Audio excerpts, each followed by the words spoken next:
There are a few consequential ballot measures that passed overwhelmingly on Tuesday that we wanted to make sure to cover here. In particular, ballot measures 109 and 110 in the state of Oregon, which decriminalize drug use, are, according to Kassandra Frederique, quote, arguably the biggest blows to the war on drugs to date. And Kassandra's the executive director of the Drug Policy Alliance, and she's here with us today to discuss these issues and more in depth. Great to see you, Kassandra.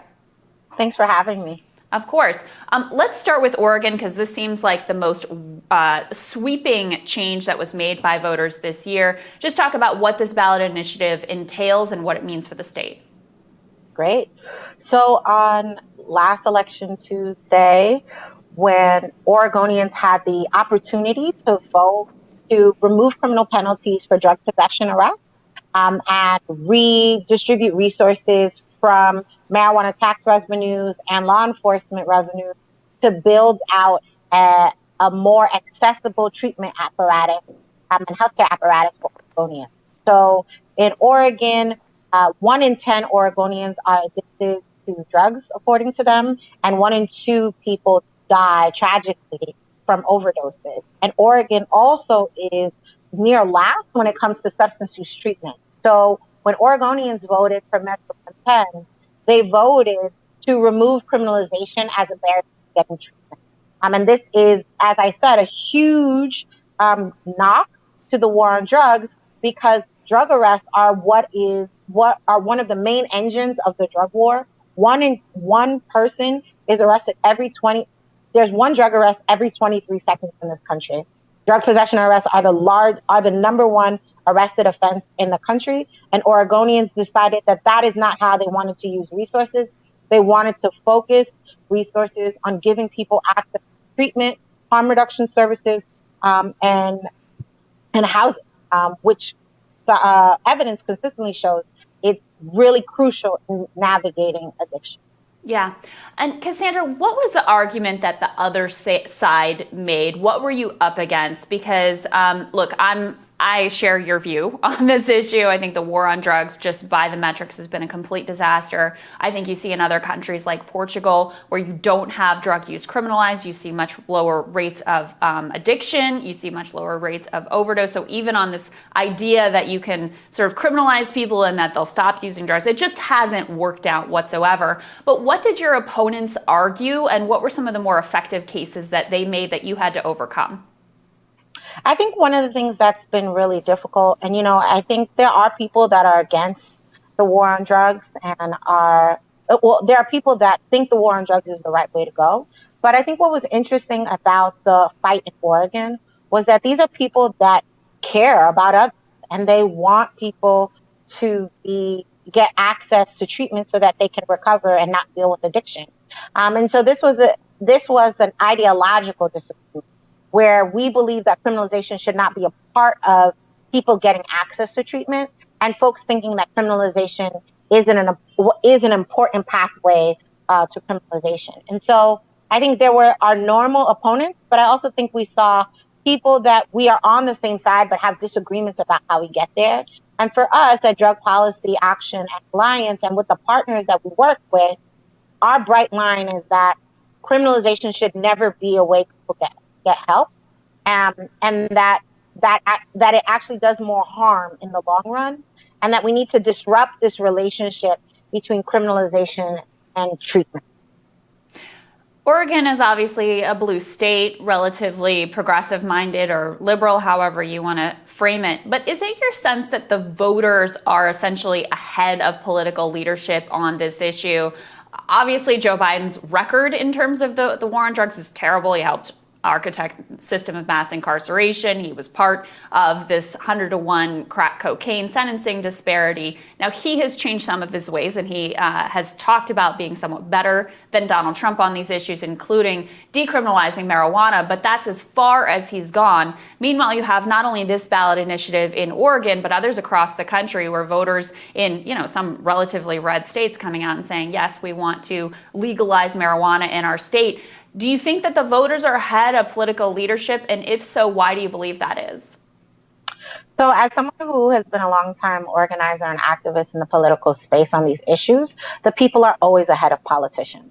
Politicians have to follow the people. And that's why you're seeing some of the most outstanding ballot initiatives, not just on, Oregon decrim, but we saw that for marijuana legalization. We saw that for medical marijuana. We saw that in ways with people talking about we want treatment instead of incarceration. Everyday people are experiencing the policies that politicians push. And so therefore, people in our communities know what's working and what's not working a lot faster than the people that are passing these laws. And I think that that's how you do social change anyway. People on the ground are supposed to lead politicians to what they want. And that's why what Oregonians voted for is a clarion call for politicians to realize that people recognize that in this moment, we choose treatment. We choose help over punishment. And, as someone who has worked on multiple behavioral issues and as a social worker, one of the things that I've told my clients and my students is that love is not supposed to hurt. And I think that what Oregonians voted for was more love. And I think that we can use a lot more of that. Kassandra, what's your expectation of how the Biden administration will approach this? Do you think that they will honor the decision here of Oregon voters? I would hope so, because they are asking the federal government to honor the votes that have currently been passed in the states that haven't certified. But what I would also say is that President-elect Biden has made clear that he understands that the 1994 crime bill was a mistake. He has also said that people should not be arrested for drug possession. Where we disagree with President-elect Biden is that he says that people shouldn't be arrested for drugs, but should be forced into treatment. And this goes back to the point that I talked about earlier, which is that access to help should be voluntary and non-coercive. We don't want to trade one form of punishment for another in the interest of someone's health. We thought that criminalizing people was good for people's health, and the evidence is in, and it says that is not the case.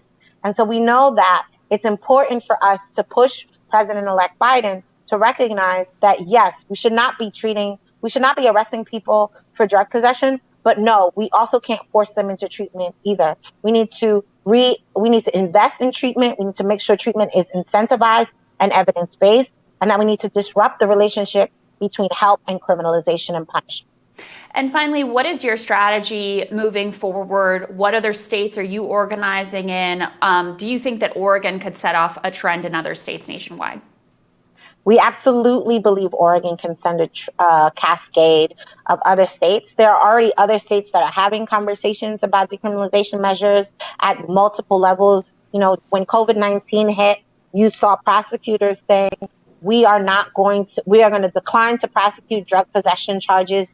You're seeing cities across the country saying we don't want law enforcement to engage with behavioral health issues like homelessness, like mental health, like substance use, like sex work. You're seeing different states consider proposals around decriminalization, like California, like Vermont.